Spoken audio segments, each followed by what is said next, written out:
సునంద 8వ భాగం. 6 సంవత్సరాలు గడిచిపోయాయి. 2 రోజులు జ్వరం వచ్చి అరవింద తల్లి చచ్చిపోయింది. అప్పటికే హరీష్ పీయూసీ చదువుతున్నాడు.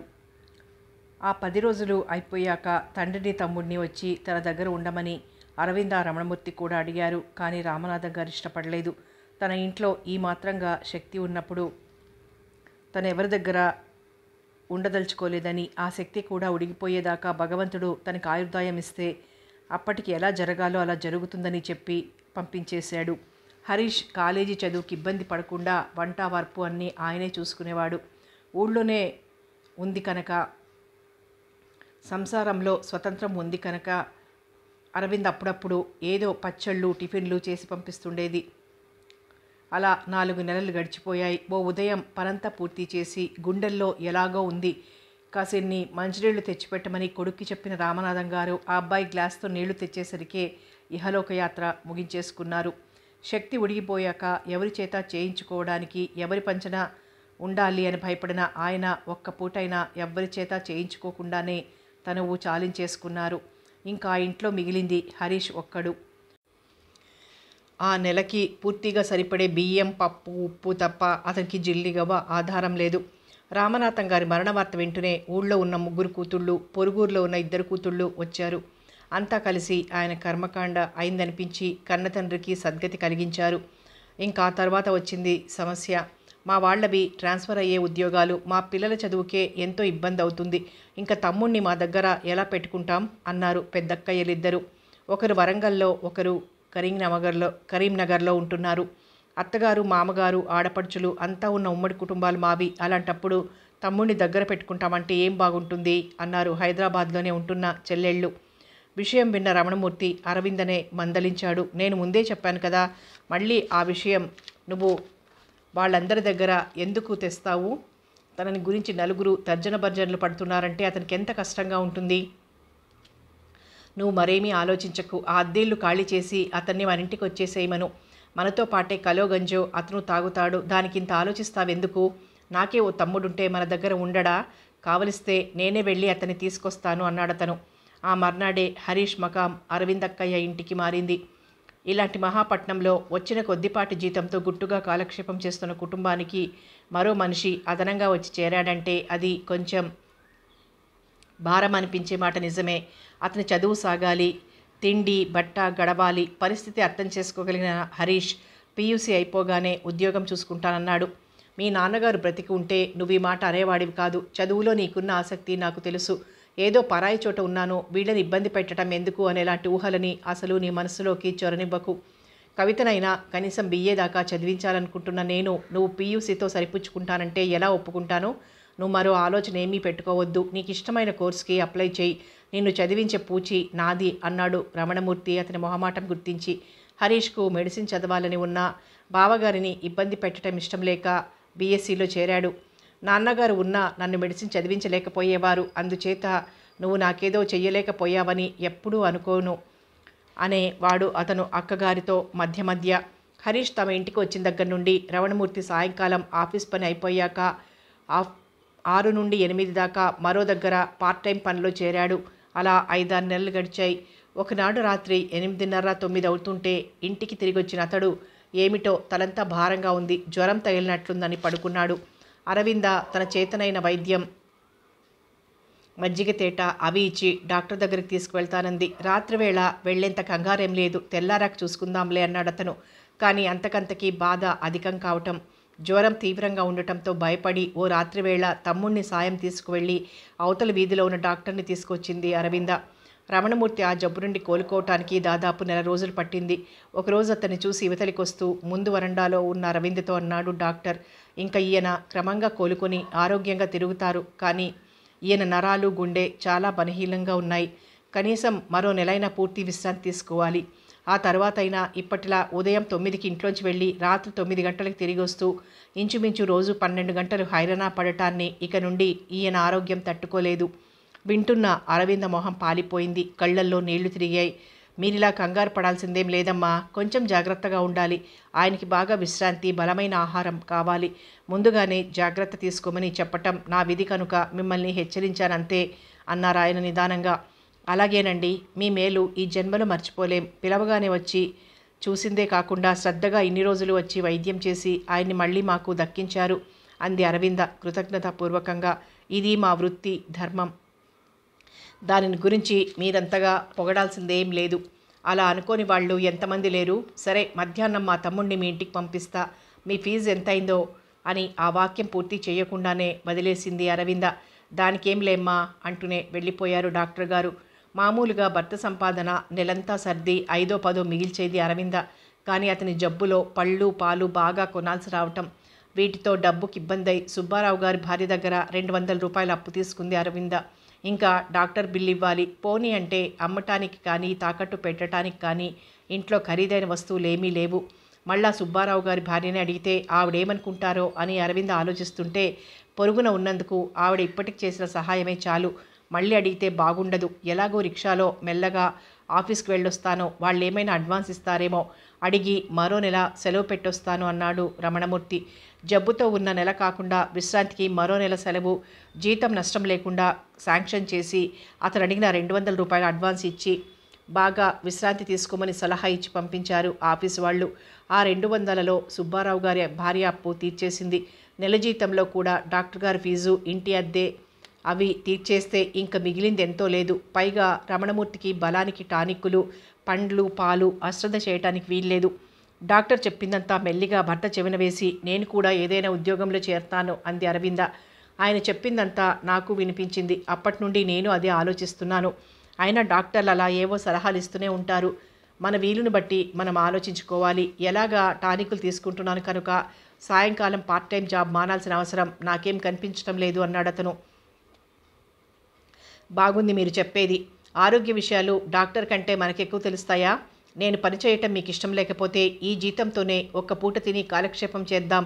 లేకపోతే హరీష్ చదువు మాని ఉద్యోగంలో చేరి మనకి ఆసరా అవుతాడు. అంతేకాని మీరు మళ్ళీ పార్ట్ టైం జాబ్ అంటూ హైరానా పడటం మాత్రం నేను ఒప్పుకోను అంది ఖచ్చితంగా అరవింద. హరీష్ సైన్స్ స్టూడెంట్, ప్రైవేట్గా చదివే అవకాశం కూడా ఉండదు. అయినా తన్ని ఇంతవాణ్ణి చేస్తాం అంతవాణ్ణి చేస్తామంటూ తెచ్చి దగ్గర పెట్టుకొని చివరికి అతని మీద ఇంటి భారం తోసేయటం న్యాయంగా ఉంటుందా? అతని వయసు మాత్రం ఏమంతుందని అతని చదువు మారటం నాకెంత మాత్రం ఇష్టం లేదు. అందుకే వాడిని చదువుకోనిద్దాం. మెడిసిన్ చదవలేకపోయినా ఎంఎస్సి పాస్ అయి రీసెర్చ్ చేయాలని వాడి కోరిక. అది నెరవేరుతుంది. మనకి ఇబ్బంది ఉండదు. రోజంతా ఏ పని లేకుండా ఇంట్లో గోళ్లు గిల్లుకుంటూ నేనుండే కంటే చక్కగా ఉద్యోగం చేస్తాను. ఉన్న పళంగా నీకు ఉద్యోగం ఎవరిస్తారని మీరు అడగొచ్చు. మీకు తెలుసుగా, పెళ్లికి ముందు నేను సంగీతం పాఠాలు చెప్పేదాన్నని. అలాగే ఇప్పుడు ఓ 7-8 ట్యూషన్లు చెప్పగలను. ఈ రోజుల్లో చాలామంది ఆడవాళ్లు ఉద్యోగాలు చేస్తూనే ఉన్నారు. అందులో ఇలాంటి పట్టణవాసాల్లో దాన్నెవ్వరూ తప్పుగా భావించటం లేదు. బ్రతిమాలుకుంటున్నట్లుగా అడిగింది. నిజమే, కాలం మారుతోంది. మారుతున్న కాలంతో పాటే మనము సర్దుకోవాలి. కానీ మన తాతల నాటి పద్ధతులు ఆచారాలు పట్టుకుని వేళ్లాడాలంటే ఎలా కుదురుతుంది? మా ఆఫీస్లోనే ఉన్నారు 4 ఆడవాళ్లు. అరవింద ఉద్యోగం చేయటంలో చిన్నతనం ఏమీ లేదేమో, కానీ నాలో ఇలాంటి మార్పు, నా దృక్పథంలో ఈ మాత్రం ఔదార్యం 10 ఏళ్ల క్రిందటే కలిగి ఉంటే, ఆనాడే నేను సునంద ఉద్యోగం చేయటానికి అంగీకరించి ఉంటే మా జీవితాలు మరోలా సాగేవేమో. సునందని గురించిన జ్ఞాపకాలతో అతని మొహం నల్లగా అయిపోయింది. ధనాభావం ఒక్కటే ఆమెని అలాంటి పనికి పురికొల్పిందంటే నేను నమ్మను. అంతకన్నా బీద స్థితిలో ఉండి గుట్టుగా సంసారాలు చేసుకుంటున్న ఆడవాళ్ళు ఎంతమంది లేరు? అసలు నైతిక విలువల పట్ల ఎలాంటి లక్ష్యం, నమ్మకం లేని మనిషి ఉద్యోగం చేసి చేతి నిండా డబ్బు సంపాదించుకుంటున్నప్పుడు మాత్రం బుద్ధిగా ఉంటుందనే నమ్మకం ఏమిటి? చంచలమైన మనస్సు వక్ర మార్గంలో పడటానికి అప్పుడు ఇంకా ఎక్కువ అవకాశాలుండేవి అనుకున్నాడు. భర్త దగ్గర నుండి ఎలాంటి సమాధానం రాకపోవటంతో అతని మొహం వంకే చూస్తూ అంది అరవింద. మీరు దేనికో బాధపడుతున్నారు. నేనేదో అలసిపోతానని ఆలోచిస్తున్నారేమో. మీకు అలాంటి సంకోచం ఏమీ వద్దు. నా మాట వినండి ప్లీజ్. మన పెళ్ళయ్యాక మిమ్మల్ని నేనెప్పుడూ ఏదీ అడగలేదు. ఇవాళ ఇది అడుగుతున్నాను, కాదనకండి. అదోలా నవ్వాడు రమణమూర్తి. నాకు శ్రమపడే శక్తి లేక ఆ భారం నీ మీద మోపటానికి నేనేదో నీకు ఉపకారం చేస్తున్నట్లు అనుకోమంటావా? మనిద్దరిలో ఎవరు శ్రమపడినా ఒక్కటే. సంసారం ప్రశాంతంగా సాగటం ముఖ్యం. మీరు దాని గురించి ఏమీ ఆలోచించకండి అంది. వెంటనే నలుగురిని కనుక్కొని అది వరకు తాను పాఠం చెప్పిన ఇళ్లవాళ్ల చెవిన కూడా ఈ ముక్క వేసి వాళ్ళింట్లోనో వాళ్ల బంధువుల ఇంట్లోనో ఎలాగో ఆ నెలలోనే 8 పాఠాలు కుదుర్చుకుంది. ఒక్కో దగ్గరికి వారానికి 3 సార్లు వెళ్ళాలి. ఒకరోజు 4 ఏళ్లకి, మరో రోజు 4 ఏళ్లకి, ఇలా వారంలో 6 రోజులు సర్దుకుంది. కొంతమంది నెలకి 30 ఇచ్చేవారు, కొంతమంది 40 ఇచ్చేవారు. రిక్షా ఖర్చులు అది పోను నెలకి 200 పైనే మిగిలేవి. కొన్ని రోజుల పాటు అశ్రద్ధ చేసిన విద్యని ఇలా వృద్ధి చేసుకుని రేడియో ప్రోగ్రాంలలో కూడా పాల్గొనడం మొదలుపెట్టింది. ఆ ఆదాయం కూడా ఉంటూ ఉండేది. ఇలా 6 సంవత్సరాలు గడిచాయి. హరీష్ ఎంఎస్సీ పాస్ అయి యూనివర్సిటీలో రీసెర్చ్ స్కాలర్గా చేరాడు. నేను ఊరికే కూర్చొని చేసేదేముంది, అందే కానీ అది వరకులా మధ్యాహ్నం ఎండలో తిరిగే ఓపిక అరవిందకి ఉండటం లేదు. అందుకే చాలా కాలం నుండి తన దగ్గరే నేర్చుకుని ఒక స్టాండర్డ్కి వచ్చారు అనుకున్న 3 అమ్మాయిల పాఠాలు అట్టే పెట్టుకుని మిగిలినవి విరమించుకుంది. మరో సంవత్సరం గడిచేసరికి యూనివర్సిటీలో ఓ లెక్చరర్ పోస్ట్ ఖాళీ కావటంతో హరీష్ అందులో చేరి ఓ పక్క నుండి ఉద్యోగం, మరో పక్క నుండి రీసెర్చి కొనసాగించడం మొదలుపెట్టాడు. ఇప్పుడు స్టైఫండ్ రాకపోయినా అంతకన్నా ఎక్కువగానే జీతం వస్తోంది. ఇంకనైనా నువ్వు విశ్రాంతిగా ఇంటి పట్టున కూర్చో అన్నాడు హరీష్. ఆడపిల్ల కలవాళ్ళం, అలా నిశ్చింతగా ఎలా ఉండగలం? దాని చదువు పూర్తయ్యాక ఆ పెళ్లి చేసి పంపించేదాకా కాస్త డబ్బు కూడబెట్టాలి మరి అంది అరవింద. మీ అమ్మాయి పెళ్లికి నువ్వు సంపాదించి కూడబెట్టక్కర్లేదు. నా జీతంలో కాస్త నిలవేసి తన పెళ్లి చేయిస్తాలే. ఇన్నాళ్ళు మీ దగ్గర ఉండి ఇంత వృద్ధిలోకి వచ్చి ఆ మేలంతా మర్చిపోతాననుకున్నావా అన్నాడు నవ్వుతూ. పోనీ దాని పెళ్ళంటే నువ్వు చేయిస్తావు. మీ బావగారు తలపెట్టిన ఇల్లు ఎలా పూర్తవుతుంది? తీరా పని మొదలుపెట్టాక అనుకున్న దానికంటే కాస్త ఎక్కువయ్యేసరికి మళ్ళీ ఇక్కడికి అక్కడికి అప్పుల కోసం బయలుదేరకుండా చేతిలో 4 డబ్బులుంటే నయం కదా అంది అరవింద. అప్పుడు నరసాపురంలో ఇల్లమ్మేసిన డబ్బులో దాదాపు ఓ సంవత్సరం ఊరికే కూర్చొని తినటానికి, తరువాత హైదరాబాద్ వచ్చి స్థిరపడటానికి కొంత ఖర్చయిపోగా ఇంకా 4,000 రూపాయలు మిగిలాయి రమణమూర్తి దగ్గర. ఆ డబ్బు బ్యాంకులో డిపాజిట్గా వేద్దామనుకున్నా. తరువాత కూతురు పెళ్ళి పేరంటానికైనా ఉంటాయని. దాన్ని పెళ్లినాటికి నువ్వేదో సంపాదించగలవు, కానీ ముందు ఆ డబ్బుతో ఓ స్థలం కొనుక్కో. మళ్ళీ ధరలు పెరిగిపోకుండా ఇప్పుడే స్థలం కొనుక్కుంటే నెమ్మదిగా ఇల్లు కట్టుకోవచ్చు అని సలహా ఇచ్చి ఆ డబ్బుతో అతని చేత 500 గజాల స్థలం కొనిపించారు భూషణం గారు. ఇప్పుడు ఆ స్థలానికే గజం 40 రూపాయలు పలుకుతోంది. అందులో సగం స్థలం అమ్మేసి ఆ డబ్బుతో మిగిలిన స్థలంలో చిన్న ఇల్లు కట్టుకుంటే బాగుంటుందని అనిపించింది అతనికి. ఆ సంగతి హరీష్కి తెలియందేం కాదు. అందుకే అక్కగారిని పాఠాలు మానమని బలవంతం చేయలేదు. మరో సంవత్సరం గడిచింది. కవిత ఎంఏ ఫైనల్లోకి వచ్చింది. రమణమూర్తి అనుకున్నట్టుగానే ఇంటి నిర్మాణం మొదలుపెట్టారు. అన్నీ అనుకూలిస్తే ఈ వేసంగులలో గృహప్రవేశం, ఆ తర్వాత ఆ కొత్త ఇంట్లో అమ్మాయి పెళ్లి చెయ్యాలని అతని కోరిక. పెళ్లి అనగానే సంబంధాల కోసం ఎక్కడెక్కడ తిరగాల్సి వస్తుందో అనే భయం కూడా అతనికి లేకపోలేదు. ఇన్ని సంవత్సరాల నుండి కలిసిమెలిసి ఉంటున్న వివాహం విషయంలో కవితకి హరీష్కి పరస్పరం ఎలాంటి అభిప్రాయం ఉందో ఇటు అరవిందకి కానీ అటు రమణమూర్తికి కానీ అంతుపట్టని విషయం అయిపోయింది. పోనీ వాళ్ళని అడిగి చూద్దామా అని ఎన్నోసార్లు అనిపించింది. కానీ మామయ్య కంటే చక్కనివాడు నాకు దొరకడని భయపడుతున్నావా అని కవిత అనేస్తుందేమో అని ఒక పక్క సంకోచం. ఇన్నాళ్ళు తిండి బట్ట ఇచ్చి నన్ను పోషించారు కనుక చచ్చినట్లు మీ అమ్మాయిని చేసుకుంటాననుకుంటున్నారా? కవిత తల్లి ఎలాంటిదో నాకు తెలియదనుకుంటున్నారా అని హరీష్ అనేస్తాడేమోననే భయం మరోపక్క వాళ్ళు ఎప్పటికప్పుడు ఆ విషయం వాయిదా వేసుకునేలా చేశాయి. అందుకే కవిత బిఏ తర్వాత ఎంఏ అనగానే రమణమూర్తి సంతోషంగా అంగీకరించాడు. మరో 2 ఏళ్ల వ్యవధి దొరికింది కదా అన్నట్లు. ఈ మధ్య మరో దిగులు కూడా వాళ్ళని పట్టుకుంది. హరీష్ పెద్దక్కయ్యలిద్దరి దగ్గర కూడా అతనికి ఈడైన ఆడపిల్లలు ఉన్నారు. తల్లి తండ్రి పోగానే అతని దగ్గర పెట్టుకుని చదివించడానికి 90 సాకులు చెప్పినవారు. ఇప్పుడు అతను ప్రయోజకుడు అవ్వగానే అతని మీద గంపంత ఆశ పెంచుకోవటం మొదలుపెట్టారు. అందుకే సెలవులు ఇవ్వగానే అతన్ని రమ్మని ఉత్తరాలు రాయటం, 4 రోజులు ఉందామని వెళ్ళిన వాడిని 1 రోజులు ఉంచుకోవటం, ఎంతో అభిమానం చూపించటం మొదలుపెట్టారు.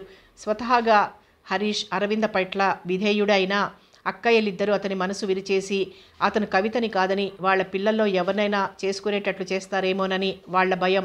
ఇన్ని ఆలోచనలు ఎందుకు, ఓసారి వాడిని అడిగేస్తాను అంది అరవింద ఒకనాడు. సరేలే, ఈ సంవత్సరం అయిపోని మధ్యలో ఆలోచనలు ఎందుకు అన్నాడు రమణమూర్తి. ఒకవేళ కాదు అనే సమాధానం హరీష్ దగ్గర నుండి వస్తే అది ఆ సమయంలో కూతురి చెవిన పడటం ఇష్టం లేక, మరి కవితకే ఆ పెళ్ళి ఇష్టం లేకపోతే అప్పుడైనా తను ఇంకొకరి ముందు ప్రాధేయపడాల్సిందే. అయినా సమస్యని సాధ్యమైనంత వరకు వాయిదా వేయటంలోనే అతనికి కాస్త నిశ్చింత చిక్కసాగింది. ఇవాళ సునందని చూడగానే అతనికి ఎన్నో విషయాలు గుర్తుకొచ్చాయి. అతను అడిగిన ప్రశ్నతో అరవిందకి ఎన్నో సంఘటనలు కళ్ళకి కట్టినట్లయ్యాయి. ఇద్దరూ చాలాసేపు మౌనంగా ఉండిపోయారు. కాసేపటి తరువాత అరవింద తల తిప్పి గడియారం వంక చూస్తూ 10 గంటలు కూడా దాటింది, ఇంకా నిద్ర పడుతుంది, పడుకోండి అని లేచి వెళ్ళిపోయింది. రమణమూర్తి ఆమె కొంగు పట్టి మళ్ళా దగ్గరగా లాక్కొని, ప్లీజ్ వెళ్ళిపోకు, నేను ఇంక ఒక్క మాట చెప్తాను, అది వినేసి వెళ్ళిపోదువు గాని అన్నాడు అర్థింపుగా ఆమె కళ్ళల్లోకి చూస్తూ. చెప్పండి, మంచాన్ని ఆనుకుని నిలబడే అడిగింది అరవింద. ఇప్పటికి గంట నుండి చెప్పాలని ప్రయత్నిస్తూ అది చెప్పలేక ఏవేవో మాట్లాడాను, అలాంటిది ఇప్పటికిప్పుడు చెప్పండి అంటూ పసివాడిని కొరడా పట్టుకుని బెదిరిస్తున్న పోజ్లో నిలబడి అడిగితే చెప్పటం నా వల్ల అవుతుందా? రమణమూర్తి నవ్వటానికి ప్రయత్నించినా అతని మొహం నిండా ఆవరించుకున్న కారు మేఘాలు చెదిరిపోలేదు, గొంతులో ఆర్ద్రత అణిగిపోలేదు. అది గమనించిన అరవింద తెల్లబోయిన అంతలోనే నవ్వు తెచ్చుకుంటూ, అబ్బా, అంత బరువైన విషయమా అది అంది మంచం మీద కూర్చుంటూ. బరువైనదో తేలికైందో నువ్వే నిర్ణయించుకోవాలి, నేను చెప్పేది మాత్రం ఒక్కటే, ఇంక నుండి నువ్వు ఆ సునంద వాళ్ళ ఇంట్లో పాఠం చెప్పడానికి వీల్లేదు. చటుక్కున అనేసి మొహం పక్కకు తిప్పేసుకున్నాడు రమణమూర్తి. ఆమెతో ఎలాంటి పరిచయం పెంచుకోవటానికి వీల్లేదు. బరువుగా గంభీరంగా ఉంది అతని గొంతు. ఏం అని అడగబోయిన అరవిందకు ఒక్కసారి కళ్ళు మిరుమిట్లు గొలిపే మెరుపులో అనుక్షణం కళ్ళు చీకట్లు కమ్మినట్లయింది. ఆమె గొంతు పెగలకుండా ఎవరో 2 చేతులతోనూ పట్టుకున్నట్లయింది. సిగ్గు, భయం, అసహ్యం, రోషం లాంటి అనేక భావాలు ఏకమై ఆమె అంతరంగంలో భయంకరమైన అలజడి సృష్టిస్తున్నట్లు ఆ అపస్వరాలని అపశృతులని వినలేక ఆమె 2 చెవులు మూసుకుంటే బాగుండును అన్న భావం కలిగింది. పైకి చెవులు మూసుకుంటే మాత్రం మనసులో ఆ అల్లకల్లోలం ఆగిపోతుందా అనిపించింది.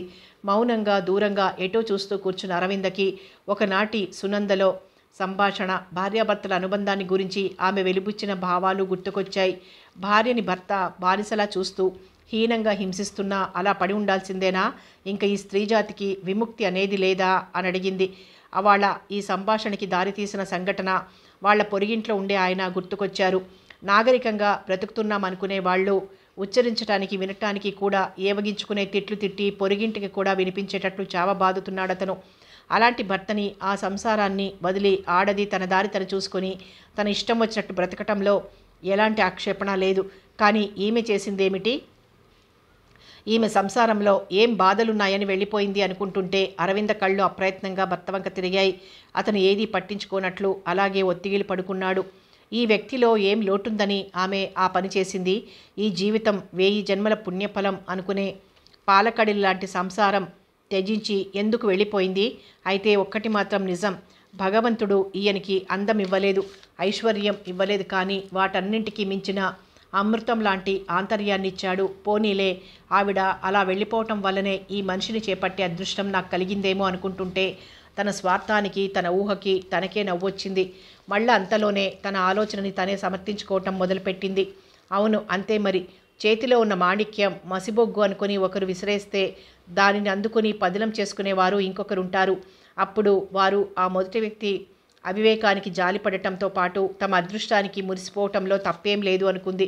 పోనీలే, ఈ అదృష్టాన్ని నాకు వదిలేసి ఇంకా దేన్నో వెతుక్కుంటూ వెళ్ళిన ఆవిడ కూడా అక్కడ సుఖంగా తృప్తిగా బ్రతుకుతోంది అనుకుని సునంద నష్టపోయిందేం లేదు అని తృప్తిపడటంతో పాటు ఏనాడైనా ఆమె మళ్ళీ తిరిగి వచ్చి తన అదృష్టంలో పాలు పంచుకుంటుందేమో అనే భయాన్ని దూరం చేసుకుంది. 40 సంవత్సరాలు పైబడిన ఈ నడి వయసులోనే ఇంత చక్కగా ఉన్నారంటే వయసులో ఎంత అందంగా ఉండేవారో. మనసులో అనుకోవాల్సిన మాటలు పైకే అనేసింది అరవింద. చివ్వున తలతిప్పి చూశాడు రమణమూర్తి. అతని వంకే చూస్తున్న అరవింద ఆ కళ్ళల్లోని తీక్షణతకి ఉలిక్కి పడింది. అవును, సునందది లోకోత్తర సౌందర్యం. ఆ సౌందర్యం చూసి మతిపోగొట్టుకుని ఆమె చుట్టూ తిరిగిన నేను మొదట ఆమె ఆంతర్యం కూడా అంత అందంగానూ ఉంటుందని భ్రమపడ్డాను. క్రమంగా నా భ్రమ వీడిపోయింది. నా కళ్ళకి కమ్ముకున్న పొరలు కరిగిపోయాయి. బాహ్య సౌందర్యానికి అంతర్సౌందర్యానికి ఎలాంటి సంబంధం లేదని గ్రహించుకున్నాను. ఆమె అంతరంగంలో పొరలు పొరలుగా పేరుకుపోయిన కల్మషం నేను స్వయంగా చూడగలిగాను. జీవితమంతా ఆ వెగటుని, చేతుని గుర్తు చేసుకుంటూ అశాంతితో కుమిలిపోయేటంతటి దురదృష్టాన్ని అనుభవించాను. చెప్తున్న రమణమూర్తి కంఠంలో క్రమంగా కాఠిన్యం కరిగిపోయి ఆర్ద్రత నిండిపోయింది. కళ్ళల్లో తీక్షణత విరిగిపోయి పల్చటి నీటి పొర పరుచుకోసాగింది. పాపిష్టిదాన్ని, నా నుండి మీకు అదంతా మళ్ళీ గుర్తుకొచ్చింది. అయినా మీరింక ఇలా బాధపడితే నేను ఊరుకోను. మీ పక్కన నేనుండగా మీకింకా బాధెందుకు? అతని కళ్ళల్లో నిలిచిన నీటి బిందువులని కొంగుతో అద్దుతూ అంది. ఆ చేతిని అలాగే తన చేతిలోకి తీసుకున్నాడు అతను.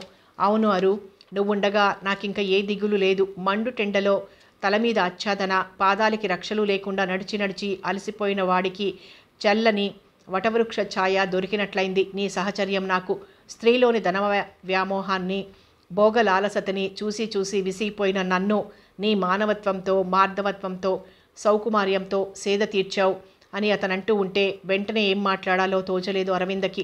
అతను కూడా ఆమె చేతి ఎర్రగాజుల్ని అటు ఇటు కదిలిస్తూ మౌనంగా ఉండిపోయాడు. చాలాసేపయ్యాక అరవింద ఇంక నిద్రపోండి, చాలా పొద్దుపోయిందంటూ లేచి దుప్పటి అతనికి నిండుగా కప్పి వెళ్ళి తన పక్క మీద పడుకుంది. సరిగ్గా అదే సమయంలో అక్కడ హంసతూలిక తల్పంలాంటి సయ్యపై పడుకున్న సునంద అశాంతితో, ఆవేదనతో మగ్గిపోతున్న దానిలా కణతలొత్తుకుంటూ నిట్టూర్పులు విడుస్తోంది. ఆ సాయంకాలం దాకా ఒకలాంటి మత్తుతో, నిషాతో తిరుగుతున్న తనకి హఠాత్తుగా ఆ నిషా దిగిపోయి ఒక కొత్త ప్రపంచాన్ని చూసిన అనుభూతి కలుగుతోంది. ఎంత చిత్రమైన సంఘటన! ఈ జీవితంలో అసంభవం అనుకున్నది ఎంత హఠాత్తుగా జరిగిపోయింది. కొద్దిసేపే అయితేనేం ఆయన చూసిన చూపుతో తనలో చైతన్యమంతా హరించుకుపోయి ఒక జడ పదార్థంలా మారిపోయానేమో అనిపించింది. ఆయన గుంజుకుని వెళ్ళిపోయిన ఆ జీవశక్తి మళ్ళీ తనలో పుంజుకోవాలంటే ఎంతకాలం పడుతుందో. అయినా ఇదేం చిత్రం! ఆ వ్యక్తి పట్ల ద్వేషం తప్ప మరో భావం లేదు అనుకున్న తను ఆయన్ని చూడగానే అంత విచలిత అయిపోయిందేమిటి? ఎందుకో కళ్ళారా ఆయన్ని చూడాలనిపించింది. కానీ తనకు అవకాశం ఇవ్వకుండానే ఆయన గిరుక్కుని తిరిగి వెళ్ళిపోయారు. ఆ క్షణంలో ఆయన కళ్ళల్లో, మొహంలో, నడకలో వ్యక్తమైన తృణీకార భావం, నిర్లక్ష్యం, దానిని అంచనా వేయగలిగే శక్తి కూడా తనకి లేదు. అవును మరి, ఆయన జీవితాన్ని నగుబాటు పాలు చేసి ఆయన గుండెలలో మంటలు రేపిన వ్యక్తి పట్ల తిరస్కారం, జుగుప్స కాకపోతే మరేముంటుంది ఆయనకి? తన వల్ల వారికెంత అపకారం జరిగినా దానిని రెట్టింపుగా భర్తీ చేయగలిగే అనుకూలవతి అయిన భార్య దొరికింది. అరవిందాదేవికి ఆయన దైవ సమానులు. ఆయన మాట వేదవాక్కు. ఆయన మీద ఈగవాలితే ఆవిడ మనస్సు విలవిల్లాడిపోతుంది. ఆయన సుఖంలో కంటే దుఃఖంలోనే మరింత చేరువగా నిలబడగలిగే ఇల్లాలు ఆమె. పోనీ తన వల్ల సుఖపడకపోయినా ఈ అరవింద వల్లనైనా ఆయన సుఖంగా ఉన్నారు. వాళ్ళకి పిల్లలు ఎంతమందో. అరే, మీకు ఒక్కతే అమ్మాయి అందావిడ. ఎంత మతిలేని దాన్నైపోయానో. ఆయన్ని చూశాకైనా ఆవిడ్ని మీ అమ్మాయి పేరేమిటి, వయస్సు ఎంత అని అడగాలని తోచలేదు. ఆ పిల్ల కవితే అయితే తనెంత దురదృష్టవంతురాలు. గుమ్మంలోకి వెళ్ళి కూడా కన్నబిడ్డని కళ్ళారా చూసుకోలేకపోయింది. తనలాంటి పాపిష్టి దానికి అంత అదృష్టం ఎలా కలుగుతుంది? అవును, అత్తయ్య ఎక్కడా కనిపించనే లేదు. ఆవిడైనా వాళ్ళ అత్తగారి మాట ఏనాడు చెప్పలేదు. చచ్చిపోయి ఉంటారా? లేకపోతే ఆవిడ కవిత వేరే ఉంటున్నారేమో. తనకెంత బుద్ధి లేకపోయింది. ఏ విషయం తెలుసుకోకుండా పిచ్చిదానిలా వచ్చి కారులో కూర్చుంది. ఆ డ్రైవర్ తీసుకొచ్చి ఇంటి ముందు కారాపాడు. లోపలికి ఎలా వచ్చిందో, ఏం చేసిందో తన ఒళ్ళు తనకి తెలియలేదు. అవును, ఇప్పుడు గుర్తుకొస్తోంది. 8 గంటలకి కాబోలు ఈయన వచ్చి ఇంకా ఇలాగే ఉన్నారా? త్వరగా తెములు అన్నారు. ఇంకా క్లబ్లో డిన్నర్ పార్టీ ఉందన్న విషయం అప్పటిదాకా తనకి గుర్తే లేదు. మరో నాడైతే ఉత్సాహంగా, ఆడంబరంగా అలంకరించుకుని కారులో వారి పక్కన కూర్చుని వెళ్ళి ఆ సందడినంతటినీ పంచుకుని వచ్చేది తను. కానీ ఇవాళ తనలో ఆ ఉత్సాహం లేదు, శక్తి లేదు. తలనొప్పిగా ఉందని చెప్పి తప్పించుకుంది. ఆయనటు వెళ్ళగానే పల్లవి వచ్చింది. మమ్మీ, పోనీ ఇక్కడే నాతో పాటు అన్నం తిందు గాని అంటూ. తనకి ఆకలి లేదమ్మా అని చెప్తే అది నమ్మలేదు. తలనొప్పిగా ఉందని డాడీకి చెప్పావట. వాన పూర్తిగా వెలవకుండానే బజారుకి అంటూ బయలుదేరావు. ఆ చలిగాలి తగిలి తలనొప్పి వస్తుంది, జ్వరము వస్తుందంటూ కంగారుగా నుదురు చెంపలు తాకి చూసింది. పిచ్చిపిల్ల. ఒళ్ళు వేడి లేకపోయినా వాళ్ళమ్మ మనసు మంటల్లో చిక్కుకున్నది అలా వేగిపోతుందని దానికేం తెలుసు? జ్వరం లేదమ్మా, ఏమిటో ఆకలి వేయటం లేదంతే, నువ్వు వెళ్ళి తినిరా అని ఎలాగో దానిని క్రిందికి పంపించింది. అది మళ్ళీ 5 నిమిషాల్లోనే పాల గ్లాస్తో తిరిగొచ్చి, ముందు నువ్వు ఇవి తాగు, నేను తర్వాత వెళ్ళి అన్నం తింటాను అంది.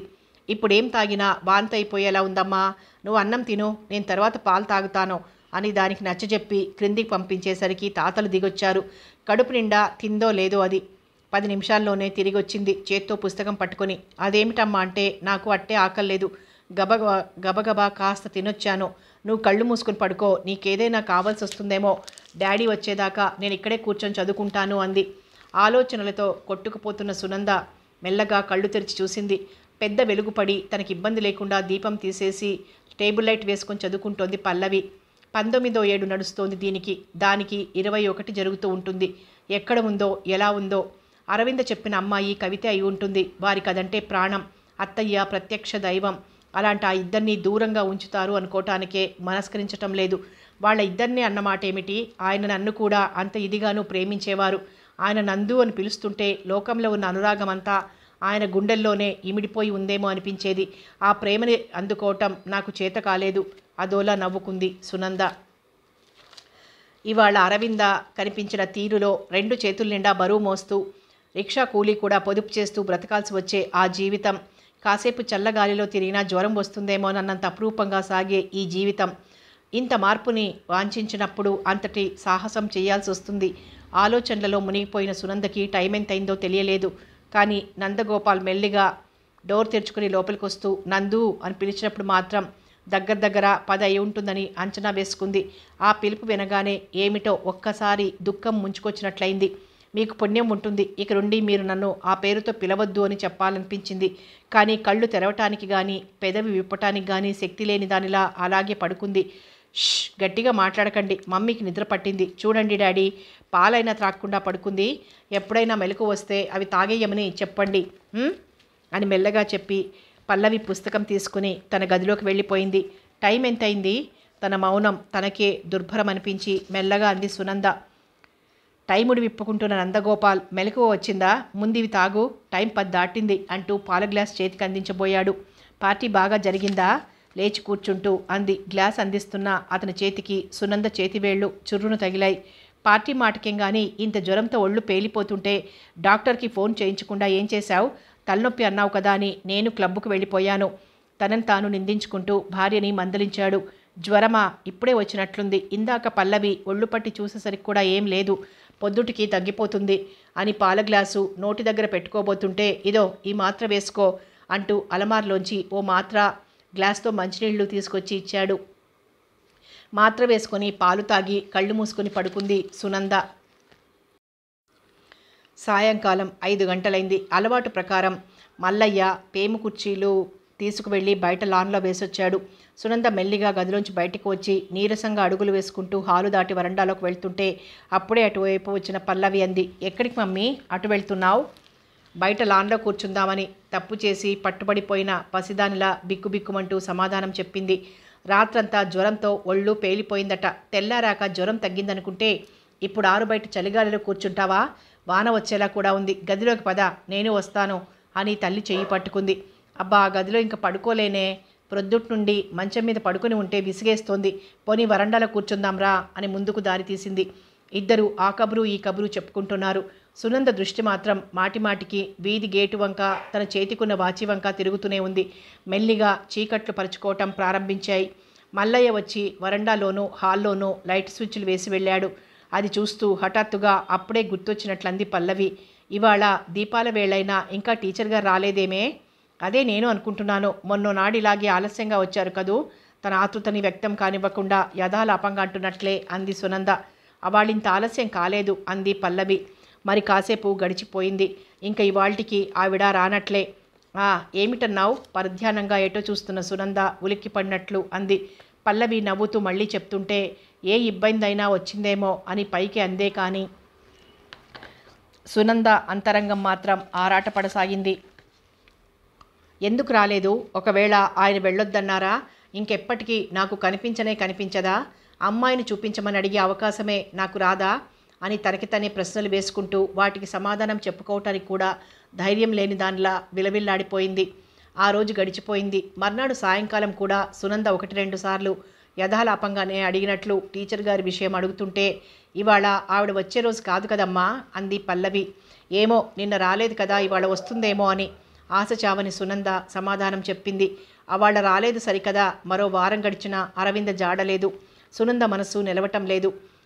అరవిందని కలుసుకోవాలని, ఆమె భర్తని బిడ్డని గురించి ఇంకా తెలుసుకోవాలని తనెందుకంత తహతహలాడిపోతుందో ఆమెకే అర్థం కాలేదు.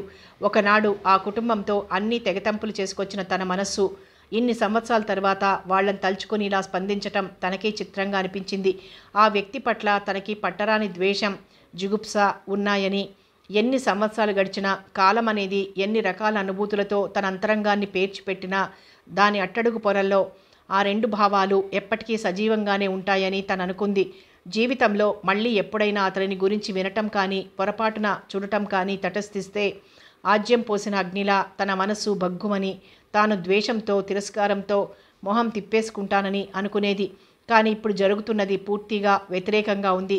ఆయన భార్యని కలుసుకోవాలని, ఏదేదో తెలుసుకోవాలని ఒకలాంటి కుతూహలంతో, ఆసక్తితో ఆరాటపడిపోతోంది.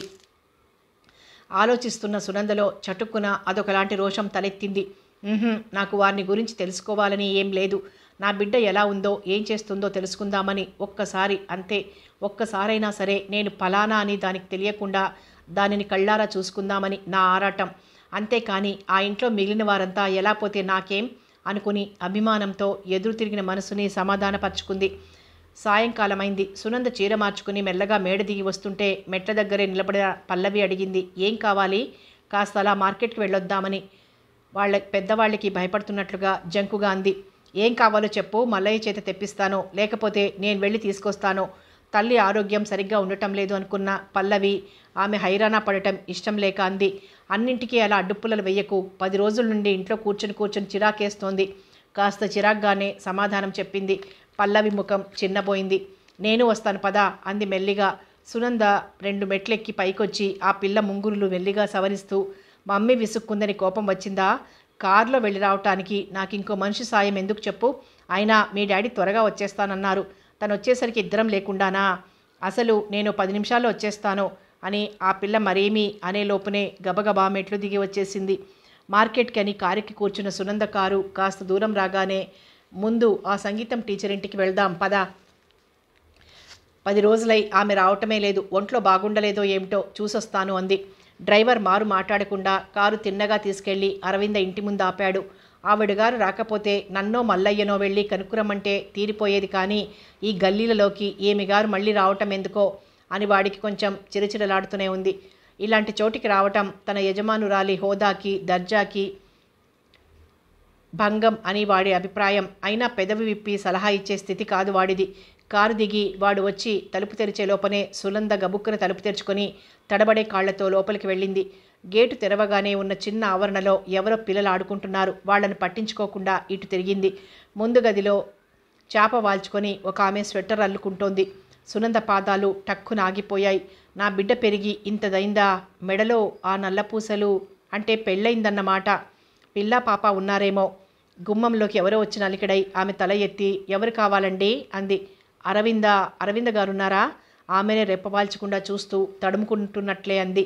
ఆ చూపులు కాస్త ఇబ్బందిగా అనిపిస్తున్నా ఆవిడ మర్యాదగానే సమాధానం చెప్పింది. వాళ్ళ ఇంట్లో ఉండటం లేదండి అని. ఉండటం లేదు? అణుచుకోలేని నిరాశ వ్యక్తమైంది సునంద మాటల్లో. వారం రోజుల క్రిందటే వాళ్ళు ఇల్లు మారారు. ఎక్కడికి వెళ్ళారో చెప్పగలరా? తెలియదండి. వాళ్ళని మేము చూడను కూడా లేదు.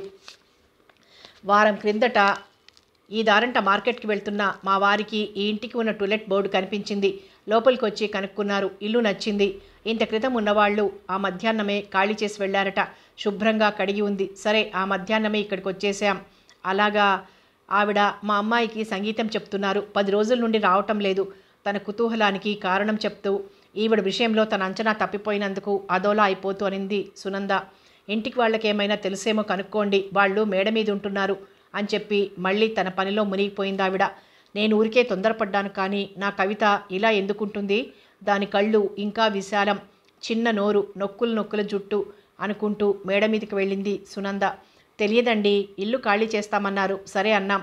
నెల నోటీస్ అయినా ఇవ్వకుండా వెళ్ళిపోతున్నందుకు ఓ నెల అద్దె కూడా ఎక్కువగానే ఇచ్చారు. హిమాయత్ నగర్లో కాబోలు ఇల్లు చూసుకున్నామన్నారు. అడ్రస్ తెలియదు అందావిడ. అసలే నిరాశలో నిస్త్రాణగా అయిపోయిన సునందకి ఇంకా ఆమెతో మాట్లాడే శక్తి లేకపోయింది. ఉసూరుమంటూ క్రిందికి దిగొచ్చి కారులో కూర్చుంది. తిన్నగా కూరల మార్కెట్ దగ్గరికి తీసుకువెళ్ళి ఆపాడు డ్రైవర్. వీడితో చెప్పినందుకు 4 కూరలైనా కొనుక్కు వెళ్తే బాగుంటుంది. బ్యాగ్ అయినా తెచ్చుకోలేదు అనుకుంటూ అక్కడే చిన్న బుట్ట కొని ఏవో 4 కూరలు కొని అందులో వేయించుకొని వచ్చింది. 2 రోజులు గడిచిపోయాయి. అవాళ వచ్చిన పోస్ట్లో సునంద పేర ఒక కార్డు ఉంది. దాన్ని చేతిలోకి తీసుకుని కుతూహలంగా అటూ ఇటూ తిప్పిన సునంద ఒక దగ్గర అరవింద పేరు కనిపించింది. అది చూస్తూనే ఆమె కళ్ళు ఆత్రంగా అందులో విషయాన్ని చదివేశాయి. తనకి ఆరోగ్యం సరిగ్గా లేకపోవటం వల్ల సంగీతం పాఠాలు విరమించుకుంటున్నానని, పల్లవికి మరో టీచర్ని ఏర్పాటు చేసుకోమని దాని సారాంశం. బాధగా రాబోయిన నిట్టూర్పుని అణుచుకుంటూ వాళ్ళ అడ్రస్ ఎక్కడైనా ఉంటుందేమోనని చూసింది. హైదరాబాద్ అని ఊరు పేరు, కింద తారీఖు తప్ప మరి వివరాలేం లేవు. కార్డు చేత్తో పట్టుకుని కుర్చీలో కూలబడిపోయింది సునంద. నా మీద వారికెంత కోపం అసహ్యం ఉన్నాయో స్పష్టంగా తెలుస్తూనే ఉంది. నేను అవాళ వచ్చేసేయగానే తన భార్యకి నాకు గల పరిచయం అడిగి ఉంటారు. నాతో ఇక ముందు ఎలాంటి జోక్యం పెట్టుకోవద్దని, పల్లవికి పాఠం మానేసేయమని ఒత్తిడి చేస్తుంటారు. అంతేకాదు, ఒకవేళ నేను మళ్ళీ ఆమెని కలుసుకునే నెపంతో తమ ఇంటికి వస్తానేమోనని ఇల్లు కూడా మార్చేసుకున్నారు. ఇప్పుడు ఈవిడ మర్యాదకేదో సాకు చెప్పి పల్లవికి మరో టీచర్ని చూసుకోమంటోంది. పోనీ ఆ మాట తనే వచ్చి చెప్పొచ్చుగా. ఆయన కంటే నేను విరోధినైపోయాను. కానీ సరే, నా మతి మండినట్లే ఉంది. తన భర్తకి అంత ద్రోహం చేసిన నా మీద ఈమెకి మాత్రం అభిమానం ఎందుకుంటుంది? తనకి నేనేమైనా తల్లి తరపు చుట్టాన్నా, తండ్రి తరపు చుట్టాన్నా? వాళ్ళిద్దరికీ నా మీద ఎంత కోపం ఉన్నా సరే, నా బిడ్డ వచ్చి ఒక్కసారి అమ్మ అని పిలిస్తే నేనెంత సంతోషించేదాన్నో. అంత అదృష్టం నాకెక్కడిది? అసలు కవితకి ఆ గతమంతా తెలుసో లేదో, తెలియకుండా ఎలా ఉంటుంది? అది నన్నెంతగా అసహించుకుంటోందో అనుకుంటూ కళ్ళల్లో నిలిచిన నీటి బిందువుల్ని కొంగుతో అద్దుకుంది. మెల్లిగా లేచి పల్లవి అని పిలుస్తూ అవతలి గదిలోకి వెళ్ళింది. టేబుల్ ముందు కుర్చీలో కూర్చుని చదువుకుంటున్న పల్లవి లేచి రాబోతుంటే సునంద టేబుల్ దగ్గరగా వెళ్ళి మరో కుర్చీలో కూర్చుంటూ కార్డు కూతురు చేతికి అందించింది. అంతా చదువుకుని పాపం టీచర్ గారికి ఏమిటో సుస్తి. ఓసారి చూసొద్దామంటే అడ్రస్ లేదు. ఇక్కడ సాయంకాలం గీతా వాళ్ళింటికి వెళ్ళి కనుక్కుంటాను, దానికి ఏమైనా తెలిసేమో, ఇద్దరం వెళ్ళి చూసొస్తాం పల్లవి అంటుంటే వాళ్ళు ఇల్లు మారిపోయారు అని చెప్పబోయిన సునంద తన తొందరపాటు గ్రహించుకొని, ఆ పిల్లకి మాత్రం ఎందుకు తెలుస్తుంది అనేసింది గబుక్కున. తన గత చరిత్ర పల్లవికి తెలియకుండా ఉంటుందని సునంద ఎప్పుడూ అనుకోలేదు. కానీ తన నోటితోనే ఆ వివరాలని చెప్పాలంటే ఎలాగో అనిపించింది ఆమెకి. ఏమో మరి, అడుగుతాను. ఎంతో మంచి టీచర్, చాలా బాగా చెప్పేవారు. మళ్ళీ అంత మంచి టీచర్ నాకు దొరుకుతారో లేదో. ఆ పిల్ల దిగులు వెళ్ళబోసుకుంటుంటే, హాఫ్ ఇయర్లీ పరీక్షలు ఇంకెన్నాళ్ళు లేవు, ఆ తర్వాత పబ్లిక్ పరీక్షలే కదా. సంగీతం సాహిత్యం అంటూ కూర్చోక శ్రద్ధగా చదువుకో. ఏకంగా పరీక్షలైపోయి వేసంగి సెలవులు వచ్చే నాటికి మరో టీచర్ని ఏర్పాటు చేస్తాం అంది. మరింక మాటలు పెంచకుండా లేచి తన గదిలోకి వచ్చేసింది. అసలు సునంద కూతుర్ని వెతుక్కుంటూ వెళ్ళిన కారణం వేరు. రమణమూర్తి వాళ్ళు తనకి దూరంగా ఉండాలని ఇల్లు మారి వెళ్ళిపోవటం, తమ కుటుంబంతో ఎలాంటి జోక్యం పెట్టుకోకుండా ఉండటానికి అరవింద పల్లవికి సంగీతం చెప్పటం విరమించుకోవటం తలుచుకుంటున్న కొద్దీ సునందకి గుండెల్లోంచి దుఃఖం పొంగి వస్తోంది. తనని అందరూ దూరం చేస్తున్నట్లు, తను ఎవ్వరికీ అక్కర్లేని దానిలా ఏకాకిలా మిగిలిపోయినట్లు అదొకలాంటి భయంకరమైన అనుభూతి మనసుని ఉక్కిరిబిక్కిరి చేస్తుంటే, నేను ఒంటరిదాన్ని కాను, నన్ను ప్రాణంగా ప్రేమించే భర్త, కూతురు నాకున్నారు. వాళ్ళ ఆప్యాయత, అనురాగం నాకు అండగా నిలిచినన్నాళ్ళు ఎంతమంది నా నుండి దూరంగా పారిపోయినా సరే నేను లెక్క చెయ్యను అని తనకు తనే ధైర్యం చెప్పుకోవటానికి ప్రయత్నించింది. అయినా మానసికంగా కృంగదీస్తున్న ఒంటరితనం భరించలేక ఒక్కసారి నందగోపాల్ ఒడిలో తలపెట్టుకుని పడుకోవాలని, పల్లవిని గట్టిగా అక్కున చేర్చుకుని ఆ ఆలింగనంలో అదొకలాంటి దారుఢ్యాన్ని పొందాలని ఏవేవో ఊహలొచ్చాయి. ఆ సమయంలో నందగోపాల్ ఇంట్లో లేడు. అవళ కాలేజీలో క్లాసులు లేక ఇంట్లో ఉండిపోయిన కూతురు దగ్గర కూర్చొని తనివితీర కబుర్లు చెప్పుకోవాలని, తనని బెదిరిస్తూ చుట్టుముట్టే ఊహల్ని దూరంగా తరిమెయ్యాలని కూతురు దగ్గరికి వెళ్ళింది. కానీ తీరా మాట్లాడటం మొదలుపెట్టాక కన్న బిడ్డ ముందు దోషిగా నిలబడి తన నోటితోనే తన ప్రవర్తనలోని న్యాయాలని వివరించుకోవాల్సి వచ్చే దౌర్భాగ్యాన్ని ఎదుర్కోలేక పారిపోయి వచ్చేసింది. సాయంకాలం పనిగట్టుకుని పల్లవి గీతా వాళ్ళింటికి వెళ్ళలేదు. కానీ మర్నాడు కాలేజీలో అడిగింది. అయ్యో పాపం, ఆవిడికి సుస్థిగా ఉందా? నాకు తెలియనే తెలియదు. నేను రేడియో ఆడిషన్లో సెలెక్ట్ అయ్యాక ఇంకా నువ్వే సాధన చేసుకోమ్మా, నేను చెప్పనవసరం లేదు అన్నారు ఆవిడ. సరే, నాకు అలాగే అనిపించింది. నెల పైనే అయింది నేను మానేసి. 15 రోజుల కిందట అనుకుంటాను వాళ్ళు ఇల్లు మారారట. కొత్త అడ్రస్ ఎవరికీ తెలియదన్నారు. పాపం, ఏమిటో సుస్థి అంది గీత. కొన్ని సంవత్సరాల పాటు తనకి వచ్చిన విద్య అంతా మాయామర్మం లేకుండా చెప్పేసిన టీచర్ని తలుచుకుని దిగులుగా, మాకు రాసిన కార్డు మీద అడ్రస్ రాయటం మర్చిపోయారు అంది పల్లవి. మధ్యాహ్నం 3 గంటలు దాటింది. అయ్యగారి కారు కాంపౌండ్లోకి దూసుకువచ్చి ఆగిన అలికిడి విని రామయ్య వంటగదిలోకి వెళ్ళి కాఫీ డికాషన్కి స్టవ్ మీద నీళ్లు పెట్టి ప్లేట్లలో టిఫిన్ సర్దటం మొదలుపెట్టాడు. నందగోపాల్ వాష్ బేసిన్లో మొహం కడుక్కుని టవల్తో తుడుచుకుంటూ డైనింగ్ టేబుల్ దగ్గరికి వచ్చేసరికే సునంద ఒక కుర్చీలో కూర్చొని పరధ్యానంగా ఎటో చూస్తోంది. ఏమిటంత పరధ్యానం అని అతను ఆమెని పలకరించబోయే లోపనే మరో కారు వచ్చి పోర్టికోలో ఆగిన అలికిడి. నేను వచ్చే వేళటికి ఇక్కడే ఉండమని నీకెన్నిసార్లు చెప్పాలి? ఎప్పుడూ ఆ పెరట్లో ఏం పాటు పడుతుంటావో. 5 నిమిషాలు హారన్ మోగిస్తే కానీ గేటు తీయవు అని మల్లయ్యని వేస్తున్న చివాట్లు వినిపించాయి. రామయ్య, కాసేపు ఉండు, అమ్మాయి కూడా వచ్చేసింది, ఏకంగా కలిపి తీసుకుంటాం అని వంటతనికి చెప్పి కూతుర్ని రిసీవ్ చేసుకోవటానికి అన్నట్లు వీధి వరండా వైపు 4 అడుగులు వేశాడు నందగోపాల్. అంతలోనే చెంగున లేడిపిల్లలా గెంతుకుంటూ పల్లవి లోపలికొచ్చింది. నీ కారు హారన్ వినిపించనే లేదు నాకు. 5 నిమిషాలు ఆలస్యం అయిపోయిందని పాపం ఆ మల్లయ్య మీద ఎగురుతున్నావేమిటి? సునంద కూతుర్ని చూస్తూనే అడిగింది. ఆ సరికి ఆవిడ పరధ్యానం వదిలిపోయింది. నువ్వు అసలు ఈ లోకంలో ఉంటేనా వినిపించడానికి అని తల్లి మీద విసుక్కొని, అదేమిటో డాడీ, మమ్మీకి ఈ మధ్య అస్తమానం ఏదో ఆలోచిస్తూ కూర్చోవటం అలవాటైపోయింది అని తండ్రితో ఫిర్యాదు చేసింది పల్లవి. ఆ మాట నిజమేనమ్మా. నేను వచ్చి అరగంట పైన అయిందా? వచ్చారా, మంచినీళ్ళు కావాలా, కాఫీ కావాలా అని అడిగిన పాపాన పోలేదు. ఎక్కడో ఆకాశంలో పట్టపగలు చుక్కలు లెక్క పెట్టడానికి ప్రయత్నిస్తున్న దానిలా దీక్షగా చూస్తూ కూర్చుంది. యథార్థానికి మరింత అతిశయోక్తి జోడించి హాస్యంగా అన్నాడు నందగోపాల్. ఇద్దరికిద్దరే ఏం కబుర్లు చెప్తారు? నేను నిజంగా అమాయకురాలినే అయితే ఇద్దరూ కలిసి నన్నింకా ఆట పట్టించేద్దరు. త్వరగా ఆ పుస్తకాలు లోపల పెట్టేసి కాళ్ళు కడుక్కొనిరా, నీ నుండి డాడీకి ఆలస్యం అయిపోతుంది అంది సునంద. లాభం లేదు పల్లవి, మమ్మీకి అష్టావధానం చేయడం వచ్చు. తనేదో ఆలోచిస్తోంది కదా అని మనం రహస్యాలు చెప్పుకోవటానికి వీల్లేదు నవ్వుతూ అన్నాడు నందగోపాల్ టేబుల్ ముందు కూర్చుంటూ. అయితే నాకు తెలియని రహస్యాలున్నాయా మీకు అని కయ్యానికి దిగిరే సునంద మరొకప్పుడైతే. కానీ అవళ చిన్నగా నవ్వేసి ఊరుకుంది. ఆమె అలా మౌనంగా ఉండిపోవటం ఆ తండ్రి కూతుళ్ళిద్దరికీ ఆశ్చర్యంగా అనిపించింది. నందు, నువ్వు చాలా నీరసంగా కనిపిస్తున్నావు. డాక్టర్ని కన్సల్ట్ చేస్తే బాగుంటుందేమో. అప్పటిదాకా భార్యనే పట్టి చూస్తున్న నందగోపాల్ జిలేబీ ముక్క నోట్లో పెట్టుకుంటూ అన్నాడు. మీరు నన్ను ప్రశ్నలతో వేధించడం మానేయండి. చాలు, 100 మంది డాక్టర్లకు చూపించినందుగా సంతోషిస్తాను అనాలనిపించింది ఒక్కసారి. కానీ ఏదో శక్తి తనని వారించినట్లుగా మాటలే చేతకాని మూగదానిలా ఉండిపోయింది. కళాకాంతి లేని ఒక పేలవమైన చిరునవ్వు మాత్రం త్రుటికాలం ఆమె పెదవుల మీద తారట్లాడింది. అది చూస్తూ పల్లవి అంది, నిజం డాడీ, మమ్మీ ఇదివరకులా ఉండటమే లేదు. ఒంట్లో శక్తి లేనట్లు మాట్లాడకుండా ఉంటోంది. డాక్టర్ అంకుల్కి ఫోన్ చేస్తాను ఇప్పుడే రమ్మని. ఇంకా నయం, ఈ మాత్రం దానికి డాక్టర్ ఎందుకు? ఆ మధ్య జ్వరం వచ్చింది కదూ, కాస్త నీరసంగా ఉంటోంది అంది సునంద. ఒక్కరోజు జ్వరానికే 10 రోజులైనా కోలుకోలేనంతగా నీరసపడిపోతారా ఎవరైనా? అందుకే అదేమిటో చూసి ట్రీట్మెంట్ చెప్తారు. తండ్రి నోట్లోంచి మాట పూర్తి కాకుండానే పల్లవి ఫోన్ దగ్గరికి పరిగెత్తింది. తల్లి వారిస్తున్నా వినిపించుకోకుండా 5 నిమిషాల సేపు అవతలి వ్యక్తితో మాట్లాడి ఫోన్ పెట్టేసి తిరిగొస్తూ, అంకుల్ ఇంతకు ముందే భోజనం చేసి రెస్ట్ తీసుకుంటున్నారట. అర్జెంట్ ఏమీ లేదు. ఆయన నిద్ర డిస్టర్బ్ చేయొద్దని ఆంటీకి చెప్పి 5 గంటలకి ఫస్ట్ విజిట్ మన ఇంటికే రమ్మని అంకుల్కి చెప్పమని చెప్పాను అంది. మీకు మరీ చాదస్తం, ప్రతిదానికి హడావిడి చేస్తారు. సునంద మెల్లిగా విసుక్కుంది భర్తని కూతుర్ని చూస్తూ. రాత్రి 10 గంటలు కావస్తోంది. క్లబ్లో డిన్నర్ పూర్తి చేసుకుని నందగోపాల్ అప్పుడే తిరిగొచ్చాడు.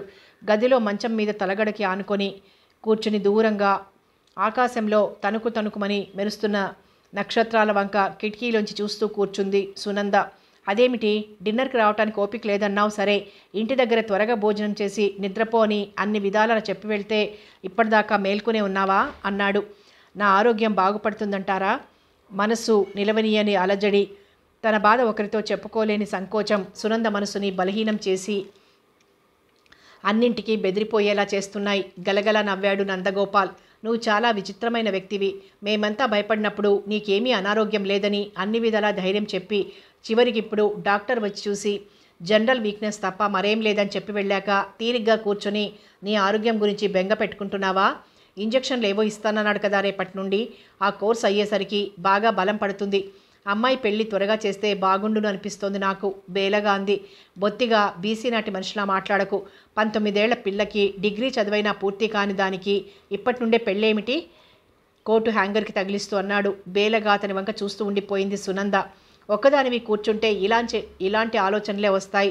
ఇంక వాటి నుండి నువ్వు క్లబ్కి రాకుండా ఒక్కదానివి ఇంట్లో కూర్చుంటానంటే నేను ఊరుకోను. నలుగురితో కలిసి సరదాగా నవ్వుతూ తిరగాలి, కానీ మనోవ్యాధి పెట్టుకున్న దానిలా ఒక్కదానివి ఏదో ఆలోచిస్తూ కూర్చోవటం ఏం బాగుండలేదు. నేనన్న దాంట్లో మీకింత విడ్డూరం ఏం కనిపిస్తుందో నాకు అర్థం కావటం లేదు. మంచం మీద నుండి లేవలేని 90 ఏళ్ల ముసలమ్మ మాట్లాడుతున్నట్లుగా ఉందేమో మీకు. ఆలోచించండి. అమ్మాయికి ఇది ఫైనల్ ఇయరే. 4 నెలల్లో పరీక్షలైపోతాయి. అంతటితో చదువు చాలించి పెళ్లి చేస్తే బాగుంటుందనిపిస్తోంది. పెళ్ళయ్యాక దీనికి అతనికి ఇష్టమైతే ఇంకా చదువుకుంటుంది, లేకపోతే ఇంటి పట్టునే ఉండిపోతుంది. ఈ పరీక్షలై రిజల్ట్స్ తెలియగానే అది మళ్ళీ ఎంఏకి అప్లై చేస్తాను అనకుండా ఇప్పటి నుంచి సంబంధాలు చూడటం మంచిదని భర్త మౌనంగా ఉండిపోవటంతో తన మనసులో ఉన్న మాట ఒక్కొక్కటి బయటపెట్టింది. భార్య చెప్పిందంతా శ్రద్ధగా వింటూ తాపీగా బట్టలు మార్చుకుని వచ్చి తన మంచం మీద కూర్చున్నాడు నందగోపాల్. దేనికి సమాధానం చెప్పరు. ఇలాంటి విషయాల్లో ఆడదానికి ఉన్న ఆదుర్ద మగవాళ్లకు ఉండదు నిష్ఠూరంగా అంది. అతను చటుక్కున పక్కకు తిరిగి ఆమె వంక అపేక్షగా చూస్తూ, నువ్వేం చెప్తావో పూర్తిగా వినాలని ఊరుకున్నాను కానీ అల్లుడిని ఎప్పుడో చూసుంచాను.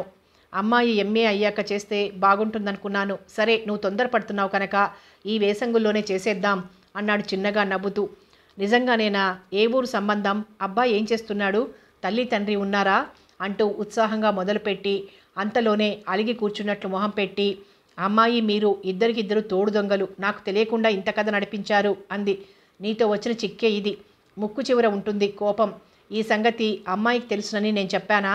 నాకు నచ్చిన కుర్రాడు కనిపించాడు, అతన్ని దృష్టిలో పెట్టుకున్నాను. మనం అడగాలే గాని వాళ్ళు వద్దనని నాకు తెలుసు. అయినా అమ్మాయి పరీక్షలు అయ్యేదాకా నేను కదపదలుచుకోలేదు. ఇంతకీ అతనెవరో చెప్పలేదు? నువ్వు చాలాసార్లు చూసావు అతన్ని క్లబ్లో. అమ్మాయి కూడా ఫంక్షన్స్లో చూసింది. ఎవరండి? గమ్మున పేరు చెప్దురు సస్పెన్స్తో చంపక. గోపాలరావు గారు అబ్బాయి శేఖర్. అతనా? ఏమిటి నీ సందేహం? ఎంబీఏ పాస్ అయి నెలకి 1500 సంపాదించుకుంటున్నాడు. ఇంకా వృద్ధిలోకి వస్తాడు. 4 అన్నదమ్ములు. పంచుకుంటే పెద్దగా ఆస్తి రాకపోయినా మన అమ్మాయికి ఉన్నదే వాళ్లకు ఎక్కి తొక్కి అవుతుంది. అమ్మాయి పక్క నిలబడితే నలుగురు చూసి ముచ్చటపడేలాంటి చక్కదనం. అన్నీ నిజమే అనుకోండి. ఏమిటో ఆ అబ్బాయి అలవాట్లను గురించి మొన్న క్లబ్లో సుమిత్రాదేవి ఏమేమిటో చెప్పింది. చూడు, నేనొక్క విషయం చెప్తాను.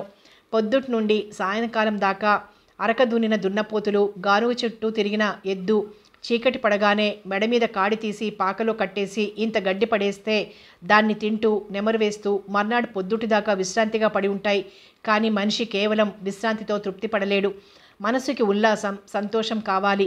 వాటి కోసం ప్రతి మనిషి ఏవో వ్యాపకాలు, సరదాలు అలవాటు చేసుకుంటాడు. వాటిని మనం తప్పుగా భావించి అభ్యంతరాలు లేవదీసుకోవటంలో అర్థం లేదు. అతను మనలాగే క్లబ్కొస్తాడు. ఒక్క కార్డ్సే కాకుండా స్విమ్మింగు, హార్స్ రైడింగు అలాంటి సరదాలన్నీ ఉన్నాయి. ఏ సరదా అయినా మితిమీరితే వ్యసనంగా మారుతుంది. ఆ శేఖర్లో అలాంటి విచ్చలవిడితనమే ఉందేమోనని నా అనుమానం. సరే, నీకు ఇష్టమైన సంబంధం మరోటేదైనా నీ దృష్టిలో ఉంటే చెప్పు, ప్రయత్నిస్తాను. ఒక్క విషయం మాత్రం నువ్వు మర్చిపోకూడదు. అల్లుడిలో ఏ విధంగానూ ఎలాంటి వంక ఉండకూడదని మనం ఎలాగైతే అనుకుంటున్నామో అవతల వాళ్ళు కూడా రాబోయే కోడల విషయంలో అలాంటి అభిప్రాయంతోనే ఉంటారు. అతను రవంత గంభీరంగా స్పష్టంగా అలా చెప్తుంటే ఒక్కొక్క మాటలోనూ వెటకారం, వెక్కిరింత, అవహేళన లాంటి భావాలన్నీ ఇమిడ్చిపెట్టినట్లుగా ఉంది సునందకి. ఆమె నరాల్లోనే మంచులాంటి పదార్థం ఏదో జరజరా ఎక్కుతూ ఆమెలో అణువణువు జివ్వుమంటూ కొయ్యబారిపోయినట్లయింది. భయంతో వెన్ను జలదించినట్లయింది. నువ్వు కన్నబిడ్డని, కట్టుకున్న భర్తని వదిలి ఇంకొక మగవాడిని చేపట్టిన దానివి. నేను అలాంటి ఆడదానికి తాళి కట్టి వయసులో అన్ని భోగాలు అనుభవించి ఈనాటికి కూడా ఆ పరిసరాలలో నుండి బయటపడలేక అలాంటి వ్యసనాల మధ్య కుడితిలో పడ్డ ఎలుకలా కొట్టుకుంటున్నాను. మన ఇద్దరి చరిత్ర బాహటంగా చెప్పుకోకపోయినా అది తెలియని వాళ్ళు ఈ ఊళ్ళో ఎవ్వరూ లేరు. అలాంటి మన కడుపున పుట్టిన బిడ్డ పల్లవి. దానికి ఇంతకన్నా మంచి సంబంధం ఎలా వస్తుంది అని ఎదురుగా నిలబడి అతను సవాల్ చేస్తున్నట్లు అనిపించింది సునందకి. చాలాసేపు స్థాణువులా కూర్చుండిపోయింది. సునంద కళ్ళల్లో మెల్లిగా నీటిపొర పేరుకోవటం ప్రారంభించింది. ఆ దుఃఖం అతని కంటపడకుండా చేసే ప్రయత్నం కూడా ఆమె చెయ్యలేదు. జరిగిపోయిన దాని గురించి పశ్చాత్తాపపడుతూ తీరికగా కన్నీళ్లు కార్చినందువల్ల ఎలాంటి ప్రయోజనం లేదు నందు. ఎప్పటికప్పుడు గతాన్ని విస్మరించి భవిష్యత్తులోకి చొచ్చుకుపోవటమే నా తత్వం. సునంద సమాధానం కోసం ఒక్క నిమిషం ఆగాడతను. కానీ ఎంత పెనుగులాడినా ఆమె కంఠంలోంచి మాట బయటికి రాలేదు. కథ కొనసాగుతుంది.